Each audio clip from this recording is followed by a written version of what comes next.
মতুয়া সংঘাধিপতি ও রাজ্যসভার সাংসদ মমতা বালা ঠাকুরের নির্দেশে এবং জগদ্দল বিধানসভার বিধায়ক সোমনাথ শ্যামের সহযোগিতায় ৩২তম বর্ষে পদার্পণ করল শ্রী শ্রী শান্তি হরিচাঁদ মন্দির বাৎসরিক উৎসব। উৎসবের প্রধান অতিথি হিসেবে উপস্থিত ছিলেন ব্যারাকপুর লোকসভা সাংসদ পার্থ ভৌমিক, জগদ্দল বিধানসভা বিধায়ক সোমনাথ শ্যাম। বিশেষ অতিথি হিসেবে উপস্থিত ছিলেন মুক্তি ফাউন্ডেশনের কর্ণধার পায়েল ঘোষ বড়ুয়া, জগদ্দল থানার আইসি মহাবীর বেরা সহ তৃণমূল কংগ্রেসের একাধিক জনপ্রতিনিধি ও নেতৃত্ববৃন্দ। সমগ্র অনুষ্ঠানটি পরিচালনা করেন মতুয়া ধর্ম প্রচারক নান্টু হালদার। এছাড়া এই অনুষ্ঠানে বিভিন্ন জেলা থেকে আগত প্রায় শতাধিক পাগল ঘোষাই দলপতি বৃন্দ।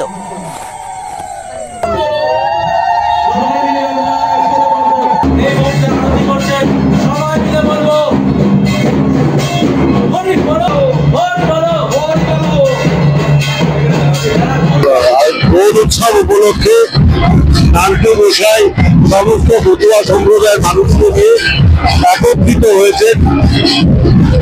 বাংলার হিন্দুদের একটি মহা উৎসব দোল উৎসবকে কেন্দ্র করে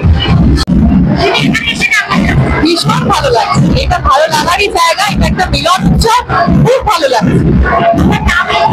আমার নাম পায়েল ঘোষ, আমি মুক্তি ফাউন্ডেশনটা আপাতত চালাচ্ছি।